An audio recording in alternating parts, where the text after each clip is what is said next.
સુરતમાં નવી સિવિલ હોસ્પિટલમાં પાણીની ટાંકી જર્જરિત હાલતમાં છે। સિવિલ સ્ટેમસેલ હોસ્પિટલની બાજુમાં આવેલી છે આ ટાંકીની બાજુમાં જ આવેલો છે હોસ્પિટલનો પાવર સપ્લાય પ્લાન્ટ। જર્જરિત ટાંકીની બાજુમાંથી પસાર થાય છે મુખ્ય માર્ગ। રોડ પરથી પસાર થતા વાહન ચાલકોમાં ભયનો માહોલ છે। જર્જરિત ટાંકીને ઉતારી લેવાની સ્થાનિકોની માંગ છે। સ્થાનિકો દ્વારા સતત માંગ કરવામાં આવી રહી છે કે આ જર્જરિત ટાંકીને ઉતારી લેવામાં આવે, કારણ કે મોટી દુર્ઘટના સર્જાઈ શકે।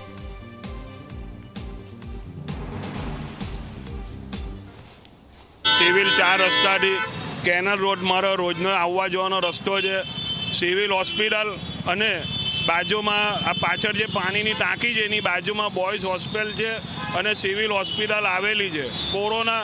કોવિડ હોસ્પિટલ જઈ રહી છે ને પાણીની ટાંકીના પોપડા પણ પડી ગયા છે। એ પાણીની ટાંકી ઉતારી લેવી જરૂરી છે। सामने एक पानी की टंकी है जो जर्जर अवस्था में है, तो हम लोग डेली इधर से आते जाते हैं 2 व्हीलर में, तो उसको हटा लेना चाहिए। और ऐसे भी आम पब्लिक के लिए वो रिक्स हो गया, तो उसको तोड़ के ताकि कोई आम पब्लिक या किसी को नुकसान ना हो। मैं यहाँ से डेली मेरा आना जाने का रूट है। हमें डर लगता है इस पानी से, पानी झरझर जो होता है उससे कहीं ये गिर ना जाए और हम कोई अकस्मात ना हो जाए, इसलिए प्लीज़ मैं निवेदन करती हूँ इसको जल्दी से जल्दी चेंज करके कुछ इस पर डिसीजन लेके इसको चेंज किया जाए। સુરત શહેરની નવી સિવિલ હોસ્પિટલમાં જોખમી જર્જરિત પાણીની ટાંકી જોવા મળી રહી છે। દ્રશ્ય જોઈ શકાય છે સુરત નવી સિવિલ હોસ્પિટલના છે ને સ્ટેમસેલ હોસ્પિટલ જે કેમ્પસ જે છે ત્યાં જ આ પાણીની ટાંકી આવેલી છે। પાણીની ટાંકી જોઈ શકાય છે કે સળિયા દેખાવામાં આવી રહ્યા છે। સાથોસાથ જે પિલ્લર જે છે આખા જર્જરિત થઈ ગયા છે, સ્લેબ તૂટી પડ્યો છે, આખા જે દાદર જે છે તમામ દાદરના જે છે સ્લેબ તૂટી ગયા છે।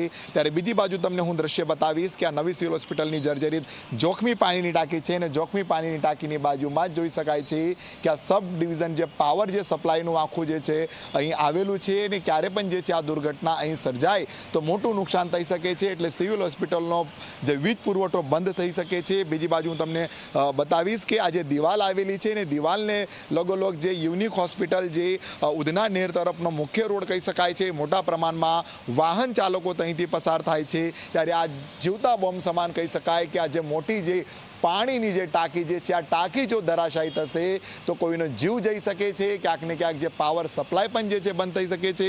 ત્યારે ક્યાંક નવી સિવિલ હોસ્પિટલના જે તંત્રની આ મોટી બેદરકારી કહી શકાય, કારણ PIUને જે છે આની જાણ છે, જાણ હોવા છતાં પણ હજુ સુધી નિર્ણય લેવામાં આવતો નથી અને નિર્ણય ન લેવાના લીધે આ રીતના જોખમી પાણીની ટાંકી અહીં જોવા મળી રહી છે। ત્યારે ક્યાંક લોકોની માંગ છે કે વહેલી તકે આ જોખમી પાણીની ટાંકી અહીંથી ઉતારી લેવામાં આવે, જેને કરીને મોટી દુર્ઘટના બનતા અટકી શકે।